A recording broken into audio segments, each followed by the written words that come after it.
প্রথম 2 ম্যাচ জিতে এরই মধ্যে নেদারল্যান্ডসের বিপক্ষে 3 ম্যাচের টি-20 সিরিজ জয় নিশ্চিত করেছে বাংলাদেশ ক্রিকেট দল।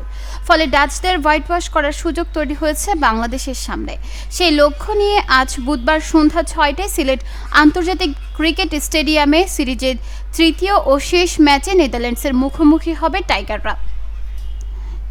প্রথম 2 ম্যাচ যথাক্রমে 8 ও 9 উইকেটে জিতে সিরিজ জয় নিশ্চিত করেছে বাংলাদেশ। এতে নেদারল্যান্ডসের বিপক্ষে প্রথমবারের মতো দ্বিপাক্ষিক সিরিজ জয়ের স্বাদ পায় টাইগাররা। টি-20 ফরম্যাটে এ নিয়ে দ্বিতীয়বার দ্বিপাক্ষিক সিরিজে মুখোমুখি হয় বাংলাদেশ ও নেদারল্যান্ডস।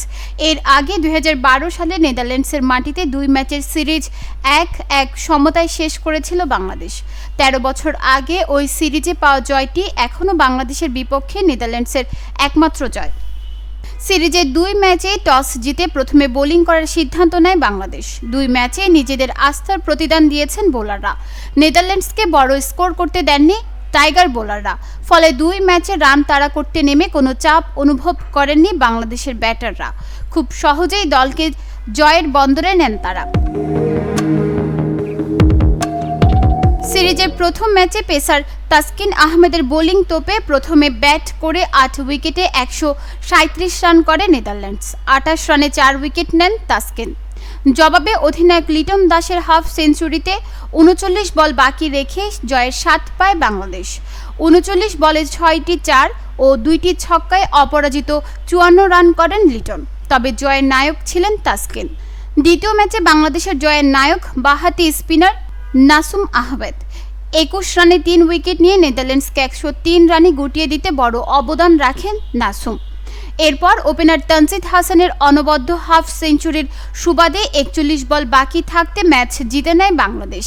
40 বল খেলে 4টি 4 ও 2টি ছক্কায় 54 রান নিয়ে মাঠ ছাড়েন তানজিদ। দ্বিতীয় ম্যাচের পর বাংলাদেশ অধিনায়ক লিটন বলেন, একজন অধিনায়ক হিসেবে আমি সব সিরিজ জিততে চাই, কিন্তু সব সময় সেটি সম্ভব নয়। সাফল্যের সব কৃতিত্ব দলের খেলোয়াড়দের। বোলাররা খুব ভালো পারফর্ম করেছে। উইনিং কম্বিনেশন ভেঙে দ্বিতীয় ম্যাচের একাদশে পরিবর্তন এনেছিল বাংলাদেশ। রিশাদ হোসেন ও শরীফুল ইসলামের জায়গায় একাদশে সুযোগ পান নাসুম ও তানজিম হাসান সাকিব। এশিয়া কাপের আগে দলের সবাইকে খেলার সুযোগ দিতে চায় বাংলাদেশ। এজন্য তৃতীয় ম্যাচেও একাদশে পরিবর্তনের ইঙ্গিত দিয়েছেন লিটন। সিরিজ হারলেও শেষ ম্যাচ জিতে বাংলাদেশ সফরের ইতি টানতে চায় নেদারল্যান্ডস।